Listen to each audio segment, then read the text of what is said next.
പ്രശാന്തേട്ട, ഒരു വർഷത്തിലധികം നീണ്ടുനിന്ന ഇസ്രയേൽ ഹമാസ് പോരാട്ടം അവസാനിക്കുകയാണ്. ബന്ദികളെ വിട്ടു നൽകാമെന്നുള്ള കരാറിലേക്ക് ഹമാസ് എത്തിച്ചേർന്നിട്ടുണ്ട്.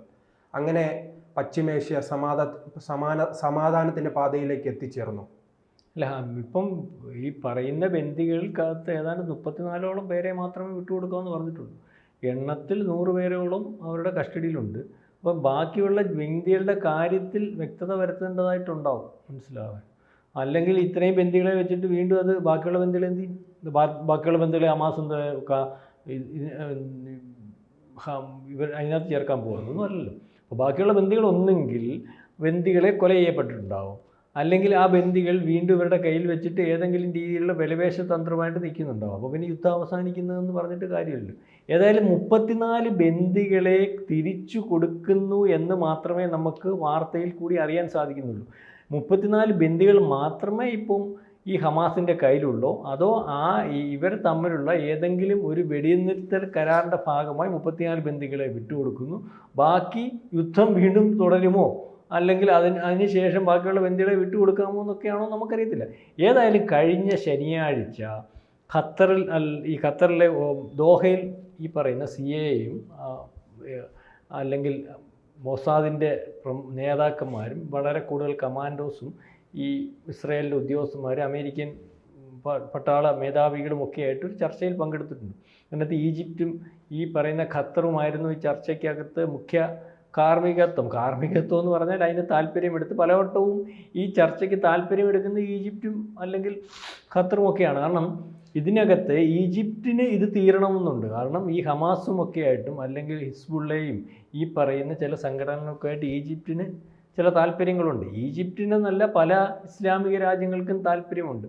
ഈ ഖത്തർ എന്ന് പറയുന്ന സ്ഥലത്താണല്ലോ ഈ ഏറ്റവും കൂടുതൽ ഈ പറയുന്ന ടെററിസ്റ്റ് അല്ലെ ഭീകരവാദികൾ, പല ഭീകരവാദികളുടെ നേതാക്കന്മാരും അവിടെ കുടുംബവുമൊക്കെ ഇരുന്നു കൊണ്ട് രാജ്യത്തുടനീളം ഭീകരപ്രവർത്തനം നടത്തുകയും ആ ഭീകരപ്രവർത്തനം നടത്തുന്നതിന് ഖത്തറിൽ ഇരുന്നുകൊണ്ട് സാധിക്കുകയും ചെയ്യുന്നു. ഖത്തറിന് ഇരുന്നുകൊണ്ട് ഇതൊക്കെ സാധിക്കാൻ സാധിക്കുന്നവരെ ഖത്തറിൽ മറ്റൊരു രാജ്യം വളരെ പെട്ടെന്ന് കീറി ഇടപെടാത്തൊരവസ്ഥയുണ്ട്. ഖത്തറിൽ ഈ പറയുന്നത് പോലെ ഖത്തറിന് വളരെ കൂടുതലായിട്ട് സമ്പത്തുണ്ട്, അതിനുവേണ്ടിയുള്ള സംവിധാനങ്ങളുണ്ട്, മതരാഷ്ട്ര സംവിധാനം. ഇത് ലോകത്ത് ഉടനീളം ഈ പറയുന്ന ഭീകരവാദികളെ പ്രൊമോട്ട് ചെയ്യുന്നതിന് പൈസ ഇട്ട് കൊടുക്കുന്ന രീതി. പക്ഷേ ഖത്തറിന് ഇതൊക്കെ സാധിക്കുന്നത് മറ്റൊരു രാജ്യം അവിടെ കടന്ന് കയറാത്തതിൻ്റെ കാര്യം എന്ന് പറഞ്ഞാൽ അമേരിക്കയുടെ ബേസ് ഉണ്ട്. ഈ അമേരിക്കയുടെ ബേസ് ഉണ്ടാകുന്നതിൻ്റെ ബലത്തിലാണ് ഇപ്പോൾ ഖത്തറിൻ്റെ നിലവിൽ നിൽക്കുന്ന ഭരണാധികാരിയും വരസുന്നത്. പക്ഷേ ട്രംപ് വന്നതിന് ശേഷം ട്രംപ് വളരെ കൃത്യമായിട്ട് ഇതിൻ്റെ കാര്യങ്ങൾ ട്രംപിനറിയാമല്ലോ. ട്രംപ് 4 കൊല്ലം അമേരിക്കൻ പ്രസിഡൻ്റായിട്ടിരിക്കുന്നു. ട്രംപിൻ്റെ നിലപാടിന് വ്യത്യസ്തമായിട്ടുള്ള നിലപാടുള്ള അമേരിക്കയുടെ ഒരു പ്രസിഡന്റ് ആണ് ഇപ്പോൾ ബൈഡനായിട്ടുള്ളത്. ട്രംപ് റിപ്പബ്ലിക്കൻ പാർട്ടിയും മറ്റേ ഡെമോക്രാറ്റ്സും ആണല്ലോ. ഡെമോക്രാറ്റ്സിനുള്ള നിലപാടെന്ന് പറയുമ്പോൾ ഇതുപോലെ ഭീകരവാദത്തെയും അല്ലെങ്കിൽ ഈ പറയുന്ന രാജ്യത്തേക്കുള്ള കടന്നു കയറ്റത്തിനുമൊക്കെ ട്രംപിൻ്റെ നിലപാടിൽ നിന്ന് അല്പം വ്യത്യാസമുണ്ട്. അപ്പോൾ അതൊക്കെ ഈ ഭീകരവാദികളെ ഇതുപോലുള്ള രാജ്യങ്ങൾക്കിടെയുമൊക്കെ പോക്കിന് കുറച്ചൊക്കെ ഉതകുന്ന രീതിയിലേക്കുള്ള പോക്കാണ്. അതുകൊണ്ട് തന്നെയാണ് ഇസ്രായേലും ഈ പറയുന്ന ഹമാസും ഹിസ്ബുള്ളയും ഈ ഹൂത്തിയൊക്കെ ആയിട്ടുള്ള യുദ്ധത്തിനകത്ത് പലപ്പോഴും യുദ്ധം വേണ്ട രീതിയിൽ അല്ലെങ്കിൽ ഇസ്രായേൽ ആഗ്രഹിക്കുന്ന പോലെ ചെയ്യാൻ പറ്റാത്തൊരവസ്ഥ വന്നത്. അതിനകത്ത് പശ്ചിമേഷ്യയിലെ യുദ്ധത്തിനകത്ത് ഇറാനെ ആക്രമിക്കേണ്ട പല ഘട്ടങ്ങളിലും ഇസ്രായേൽ ലിമിറ്റായിട്ട് ആക്രമിച്ചാൽ മതിയെന്ന് പറയുന്നു. വീണ്ടും ഇറാൻ പുനരുജ്ജീവിക്കുന്നു. അല്ലെങ്കിൽ ഹമാസ് അവിടെ നിന്ന് മിസൈൽ വിടുന്നു, ഹിസ്ബുള്ള മിസൈൽ വിടുന്നു, ഹൂത്തികൾ ഈ പറയുന്ന പല ഘട്ടങ്ങളിലും ഇസ്രായേലിലേക്ക് ആക്രമണം നടത്തുന്നു, അല്ലെങ്കിൽ ഇസ്രായേൽ പ്രധാനമന്ത്രി പോകുമ്പോൾ അദ്ദേഹത്തെ വെടിവെച്ചിടാൻ ശ്രമിക്കുന്നു. അപ്പോൾ ഈ രീതിയിലേക്കുള്ള പോക്കൊന്നും ഉണ്ടാകത്തില്ല. ഇസ്രായേലിൻ്റെ ആ സംവിധാനങ്ങളും രീതികളും ഒക്കെ വെച്ച് നോക്കുമ്പോൾ അവർക്ക് മണിക്കൂർ വെച്ച് തീർക്കാൻ പറ്റുന്നതൊക്കെ ഉള്ളത്. അതിനകത്ത് ഇറാൻ എന്ന് പറയുന്ന രാജ്യത്തെ 5 മണിക്കൂർ കയറിയപ്പോഴത്തേന് 50 കൊല്ലം പുറകോട്ട് നയിക്കുന്ന രീതിയിലെ രാജ്യത്തെ ഇല്ലായ്മ ചെയ്തു. അവരുടെ ഈ പറയുന്ന മിസൈൽ സംവിധാനങ്ങൾ തീർത്തു, അവരുടെ എണ്ണപ്പാടങ്ങൾ തീയിടണ്ടെന്ന് പറഞ്ഞപ്പോൾ എണ്ണപ്പാടം പ്രവർത്തിക്കാനുള്ള സംവിധാനങ്ങൾ തീർത്തു, മിസൈൽ ശേഖരിച്ചിരുന്ന മിസൈൽ യൂണിറ്റുകൾ അല്ലെങ്കിൽ അത് ഭൂഗർഭത്തിൽ ഉണ്ടായിരുന്ന അതിൻ്റെ സംവിധാനങ്ങളെല്ലാം തീർത്തു, ടെക്നോളജികൾ മൊത്തം നശിപ്പിച്ചു. അത് പ്രവർത്തിക്കണമെങ്കിൽ ടെക്നോളജികൾ അതിനെടുക്കും. അതിനു മുമ്പേ തന്നെ അവിടെ സൈബർ ആക്രമണം നടത്തിയില്ല. അതിന് 1 മാസം സൈബർ ആക്രമണം നടത്തുമ്പോൾ ഒരു രാജ്യത്തിന് സംഭവിക്കുന്നത് നമ്മുടെ ഓഫീസിനകത്തിരിക്കുന്ന ഒരു കമ്പ്യൂട്ടർ കേടായി കഴിഞ്ഞാൽ എന്തിനു വേണ്ടി ബുദ്ധിമുട്ടുണ്ടാക്കും. അപ്പോൾ ഒരു രാജ്യത്തെ ഇതുപോലുള്ള സൈബർ സംവിധാനങ്ങൾ മൊത്തവും തകർത്തു പോകുന്നു. പൂർണ്ണമായിട്ടും തകർത്തു പോകുമ്പോൾ ഇത് എങ്ങനെ റീസെറ്റ് ചെയ്തുകൊണ്ട് വരും? കാരണം ഒന്നാമത്തെ കാര്യം ഈ ഖമേനിയുടെ അല്ലെങ്കിൽ അവരുടെ പൂർവികരുടെയും ഈ രാജ്യത്ത് അധികാരത്തിൽ വന്നതിന് ശേഷം ഇവർ ഈ മത രാഷ്ട്ര സംവിധാനവും ആ രീതിയിലുള്ള വിശ്വാസം കൂടുതലായതുകൊണ്ട് ഇതുപോലുള്ള കാര്യങ്ങൾ ഡെവലപ്പ് ചെയ്യുന്നതിനകത്തും അല്ല യൂണിവേഴ്സിറ്റികളൊക്കെ നശിപ്പിച്ചു പോയിട്ടുള്ള ഒരു രാജ്യമാണല്ലോ. അപ്പോൾ ഇതുപോലുള്ള ഈ ആധുനിക കാര്യങ്ങൾ കൈകാര്യം ചെയ്യുന്നതിന് ഇപ്പോൾ ന്യൂക്ലിയർ വെപ്പൺസ് കൈകാര്യം ചെയ്യുന്നതിന് അവിടെ വന്നുകൊണ്ടിരുന്നത് റഷ്യയുടെ ഒക്കെ ഉൾപ്പെടെയുള്ള ശാസ്ത്രജ്ഞന്മാരുണ്ട്. അവിടുത്തെ നേരത്തെ ഉണ്ടായിരുന്നവർ പോലും അവർക്ക് ഡെവലപ്പ് ചെയ്ത് ഇരുന്ന സമയത്ത് അല്ലെങ്കിൽ ബാക്കിയുള്ള രാജ്യങ്ങളിലെ ശാസ്ത്രജ്ഞന്മാരുടെ കൂട്ട് ഡെവലപ്മെൻറ്റ്സിലേക്ക് വരാൻ വേണ്ടിയുള്ള സംവിധാനങ്ങൾ ഉരുത്തിരിച്ചു കൊടുക്കുന്നില്ല. പല കാര്യങ്ങൾക്കും പല രാജ്യങ്ങളെ ആശ്രയിക്കേണ്ടി വരുന്നു. അതുകൊണ്ട് തന്നെ അവിടെ പ്രതിരോധ സംവിധാനം റഷ്യ കൊടുത്തത് വേണ്ട രീതിയിൽ പ്രയോഗിക്കാൻ അറിയാവുന്ന ആൾക്കാരോട് ഉണ്ടായിട്ടില്ല. അല്ലെങ്കിൽ അതിനെ മറികടന്ന് അന്ന് അത് നശിപ്പിച്ച പ്രതിരോധ സംവിധാനമുണ്ട്, മിസൈൽ തകർക്കാനും മറിച്ചതിനും ഒക്കത്തില്ലെന്ന് പറയും. ഈ പറയുന്ന അന്നത്തെ 5 മണിക്കൂർ ബൈഡൻ പറഞ്ഞ രീതിയിലേക്ക് 5 മണിക്കൂർ അവിടുത്തെ 100ഓളം ജെറ്റുകൾ കയറി ആക്രമിച്ചത് എല്ലാവർക്കും വ്യക്തികൾ. അതിന് ശേഷം അവിടെ നടന്ന ആക്രമണത്തിന് ശേഷം അവിടെ നടന്ന അല്ലെങ്കിൽ കെടുതികളുടെ സാറ്റലൈറ്റ് ചിത്രം ഉൾപ്പെടെ വെളിയിൽ വന്നു. ഏകദേശം എല്ലാം എണ്ണി പറയത്തക്കോണം അല്ലെങ്കിൽ എന്തെല്ലാം നശിപ്പിച്ചെന്ന് വ്യക്തവരത്തക്കോണമുള്ള സാറ്റലൈറ്റ് ചിത്രമാണ് വെളിയിൽ വന്നത്. എന്നിട്ടും ഞാൻ ആക്രമിക്കും എന്ന് പറഞ്ഞ് വീമ്പിളക്കുന്നത് വേറെ പല രാജ്യങ്ങളെ ആശ്രയിച്ച് ആക്രമിക്കുന്നതിന് വേണ്ടിയാണ്, ഇറാഖിനെ ആശ്രയിച്ച് ആക്രമിക്കുന്നതിന് വേണ്ടിയാണ്, അതിന് പ്രോക്സി ഗ്രൂപ്പുകൾ ഉപയോഗിക്കുന്നതിന് വേണ്ടിയാണ്. ഇതിനൊക്കെ തടയിടുകയും അല്ലെങ്കിൽ ഈ രീതിയിലൊക്കെ സംവിധാനങ്ങൾ പോകുന്നുണ്ട്. അപ്പം 20-ാം തീയതിക്ക് മുമ്പ് ഈ ഖത്തറിന് അന്ത്യശാസനം കൊടുത്തിരുന്നു. അല്ലെങ്കിൽ ഹമാസിനെ നിയന്ത്രിക്കുന്നത് നേതാക്കന്മാർ ഏറ്റവും അടുത്തറിയാം. ഈ ചർച്ചയുമായി ഇപ്പോൾ സഹകരിക്കുന്നത് ബൈഡനാണ്. പക്ഷേ ഈ തെരഞ്ഞെടുപ്പ് കാലത്ത് തന്നെ ട്രംപ് ആയിരുന്നു പറഞ്ഞത് ഞാൻ വരുന്നതും ഈ യുദ്ധങ്ങൾ അവസാനിക്കുമെന്നത്. അപ്പോൾ ഇതിൻ്റെ ക്രെഡിറ്റ് ആർക്കായിരിക്കും?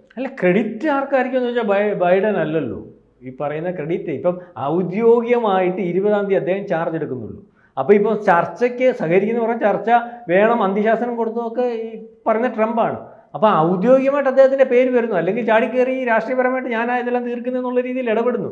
പക്ഷേ ഇതിനകത്ത് ഇടപെടലിനകത്തും ഈ രീതിയിൽ കാര്യങ്ങൾ എന്നാൽ പിന്നെ നേരത്തെ എന്താ ബൈഡൻ പറഞ്ഞ് ഈ യുദ്ധം പശ്ചിമേഷ്യയിലെ യുദ്ധം വളരെ കാലം മുമ്പേ ഈ ബന്ദികളുമായിട്ട് ബന്ധപ്പെട്ട യുദ്ധമാണല്ലോ. ഞങ്ങളുടെ ബന്ദികളെ വിട്ടു തരാമെങ്കിൽ എത്രയോ നാളുകൾക്ക് മുമ്പ് യുദ്ധം നിർത്താമെന്ന് ഇസ്രായേൽ പറഞ്ഞതാണ്. അന്നെന്താ ബന്ദികളെ വിട്ടുപോകുന്ന അവസ്ഥയുണ്ട്? ഇപ്പോഴും ബന്ദികളെ വിടാമെന്ന് പറഞ്ഞിട്ടുള്ളത് ഉള്ളൂ. ബന്ദികൾ വെളിയിൽ വന്നതായിട്ടും അവരെ തിരിച്ചു കിട്ടിയതായിട്ടും ഔദ്യോഗികമായിട്ട് അറിയിപ്പുണ്ടാവുന്നിടം വരെ വിശ്വസിക്കാൻ പറ്റത്തില്ല. കാരണം ഈ ബന്ദികൾ ഉണ്ടോയെന്ന് അറിയത്തില്ല ശ്രീത്തെ. പ്രധാനമായിട്ടും ഈ പറയുന്ന അവരുടെ കസ്റ്റഡിയിൽ എത്ര ബന്ദികളെ പല ഘട്ടങ്ങളിലും പല സ്ഥലങ്ങളിലും തുരങ്കങ്ങളിലും അവരുടെ ബന്ദികളെ മൃതശരീരങ്ങൾ കിട്ടിയിട്ടുണ്ട്. മൊസാദിൻ്റെ റിപ്പോർട്ട് അനുസരിച്ചും അല്ലെങ്കിൽ നെതന്യാഹുവിന് കിട്ടിയ റിപ്പോർട്ട് അനുസരിച്ചും ബന്ദികൾ ഉണ്ടാവാൻ സാധ്യതയില്ല. ഉണ്ടെങ്കിൽ തന്നെ വളരെ കുറച്ചെണ്ണം മാത്രമേ കാണത്തുള്ളൂന്നാണ്. അതുകൊണ്ട് തന്നെയാണ് ഈ ശനിയാഴ്ചയ്ക്ക് മുമ്പ് പലവട്ടം ട്രംപ് വിളിച്ചു പറഞ്ഞപ്പോൾ നമ്മൾക്ക് ആ ചർച്ച വേണ്ട, അത് ആരോഗ്യപരമായിട്ട് തീരുന്ന ചർച്ചയല്ല, ഗുണമുണ്ടാകുന്ന ചർച്ചയല്ല. അന്നേരമായി ട്രംപ് പറഞ്ഞു അങ്ങനെയുണ്ടെങ്കിൽ ഈ പറയുന്ന ഈ ഹമാസിൻ്റെ ആയാലും ഹിസ്ബുള്ളയുടെ ആയാലും പ്രോക്സി ഗ്രൂപ്പുകളുടെ ആയാലും എവിടെ ഇരുന്നാലും കൈകാര്യം ചെയ്യുക, അല്ലെങ്കിൽ ഇനി അവരുടെ ആവശ്യമില്ല. കാരണം നെതന്യാഹുവും പറഞ്ഞു ഞങ്ങളുടെ പൗരന്മാരുടെ രക്തം പറ്റിയ കൈകൾ എവിടെ ഇരുന്നാലും, അത് തുർക്കിയിലിരുന്നാലും ശരി, ഖത്തറിലിരുന്നാലും ശരി, ഈജിപ്തിലിരുന്നാലും ശരി, ഏത് രാജ്യത്തിരുന്നാലും ശരി അവരെ തീർക്കുന്ന ഒരവസ്ഥയുണ്ട്. അത് പേടിച്ച് തന്നെയാണ് ചർച്ചയ്ക്ക് വേണ്ടി ഖത്തർ ഉൾപ്പെടെ തയ്യാറാണ്. അതായത് ഖത്തറിൻ്റെ ഏറ്റവും പാതാള തുരങ്കങ്ങൾ വരെ സജ്ജമാക്കിയാണ് ഇവരെ ഒളിപ്പിച്ചിരിക്കുന്നതാണ്. എവിടെ ഇരുന്നാലും മൊസാദിനെ സംബന്ധിച്ചിടത്തോളം അറിയാമല്ലോ. പണ്ട് ഈ ഹമാസിൻ്റെ നേതാവിനെ ഇറാനിലെ ഏറ്റവും പട്ടാള അല്ലെങ്കിൽ അവരുടെ സൈനിക കേന്ദ്രത്തിൽ ഒരുക്കി കൊടുത്തിട്ടുണ്ടെങ്കിൽ അവിടെ കയറി മൊസാദ് കൈകാര്യം ചെയ്തിട്ട് പോയത്. അവരുടെ പ്രസിഡന്റിൻ്റെ കൊട്ടാരത്തിനകത്തുനിന്ന് 100 മീറ്റർ പോലും ഇപ്പുറത്തില്ലാത്തപ്പോൾ ഇതുവരെ അതെങ്ങനെ കൊന്നെന്ന് പോലും 2 പേരും വെടിവിട്ടിട്ടില്ല. അപ്പോൾ ആ രീതിയിലേക്കുള്ള കാര്യങ്ങളും നീക്കങ്ങളും ഒക്കെ നടക്കുന്നത്. ഏതായാലും ബന്ദികളെ വിട്ട് പശ്ചിമേഷ്യയിലെ യുദ്ധം അവസാനിക്കുന്നുണ്ടെങ്കിൽ സാധാരണക്കാർക്കും കുട്ടികൾക്കും രാജ്യത്തിനുമൊക്കെ ഗുണമുണ്ടാകുന്ന ഒരവസ്ഥയുണ്ട്. കാരണം സാധാരണക്കാരായിട്ടുള്ള സ്ത്രീകളും കുഞ്ഞുങ്ങളും വളരെ കൂടുതൽ മരണപ്പെട്ടിരിക്കുന്ന ഏത് യുദ്ധമായാലും അങ്ങനെയാണല്ലോ. ഒന്നും അറിയാത്ത ആൾക്കാർ മരണപ്പെടുന്ന ഒരവസ്ഥയുണ്ട്.